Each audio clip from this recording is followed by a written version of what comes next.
بسم اللہ الرحمن الرحیم۔ السلام علیکم۔ حضرت آدم علیہ السلام اللہ کے پہلے نبی اور پیغمبر تھے، جنہیں اللہ تعالیٰ نے خود اپنے ہاتھوں سے بنایا، اور ہم سارے انسان سب انہی کی نسل سے ہیں۔ سورہ بقرہ میں اللہ تعالیٰ نے حضرت آدم علیہ السلام کا ذکر کیا ہے۔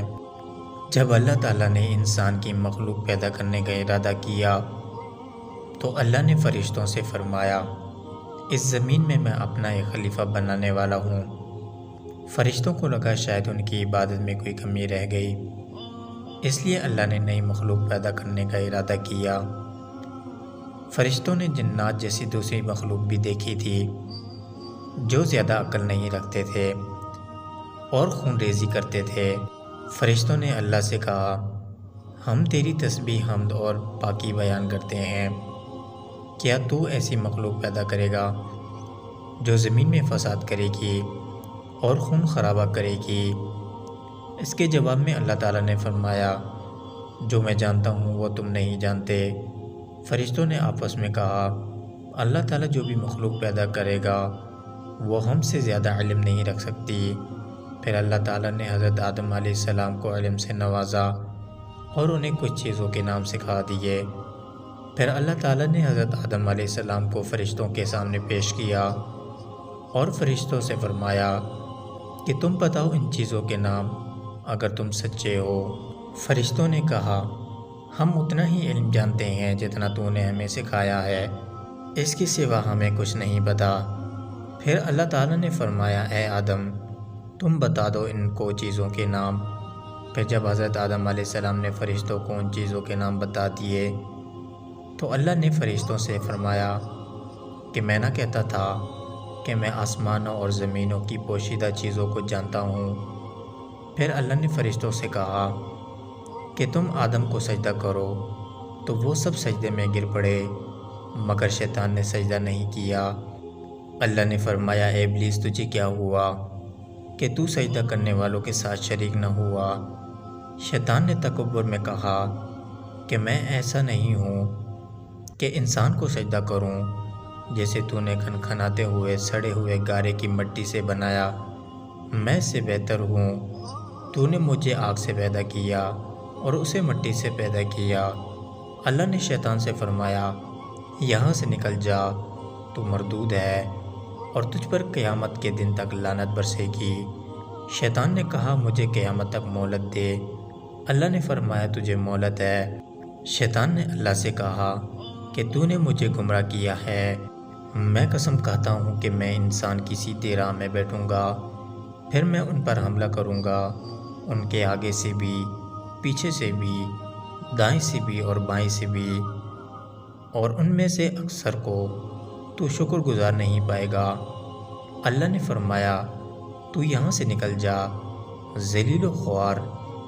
جو ان میں سے تیرا کہنا مانے گا تو میں ضرور تم سب سے جہنم کو بھر دوں گا۔ بے شک میرے خاص بندوں پر تیرا ذرا قابو نہیں چلے گا۔ جنت میں ساری نعمتوں کے باوجود حضرت آدم علیہ السلام جنت میں اکیلا محسوس کرتے تھے۔ پھر اللہ تعالیٰ نے حوا علیہ السلام کو بنایا تاکہ حضرت آدم علیہ السلام ان سے سکون پا سکیں۔ پھر اللہ نے فرمایا، اے آدم تم اور تمہاری بیوی جنت میں رہو، پھر جس جگہ سے چاہو تم دونوں کھاؤ، لیکن اس درخت کے پاس مت جانا ورنہ تم ظالم میں سے ہو جاؤ گے۔ پھر شیطان نے ان دونوں کے دلوں میں وسوسہ ڈالا، تمہارے رب نے تم دونوں کو اس درخت سے اس لیے منع کیا تھا کہ تم کہیں فرشتے نہ بن جاؤ یا کہیں ہمیشہ زندہ رہنے والوں میں سے نہ ہو جاؤ۔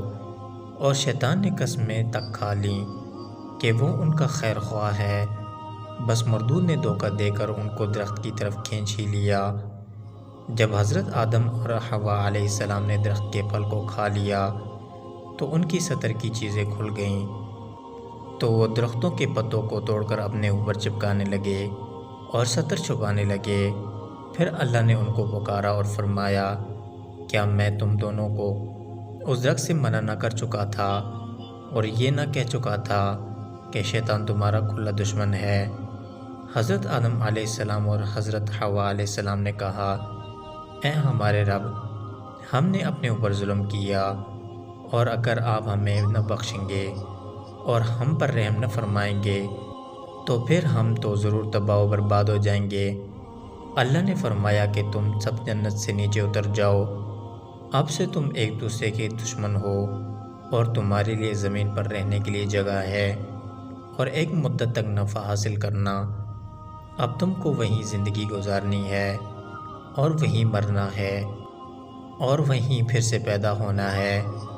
دنیا میں آنے کے بعد حضرت آدم علیہ السلام نے اللہ سے 40 سال تک معافی مانگی، پھر اللہ تعالیٰ نے حضرت آدم علیہ السلام پہ رحم کھا کر انہیں معاف فرما دیا اور پھر فرمایا تم اور تمہاری اولاد دنیا میں رہو اور یہی بات یاد رکھو کہ میری طرف سے کوئی نبی تمہارے لیے ہدایت لے کر آئے تو تم اس کا کہنا ماننا، اور جو لوگ میرے نبیوں کی بات نہیں مانیں گے اور ہماری آیتوں کو جھٹلائیں گے وہ دوزخ میں جائیں گے اور ہمیشہ اسی میں رہیں گے۔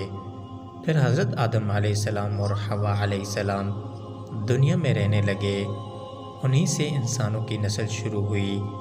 حضرت آدم علیہ السلام تقریباً 900 سال زندہ رہ کر وفات پا گئے۔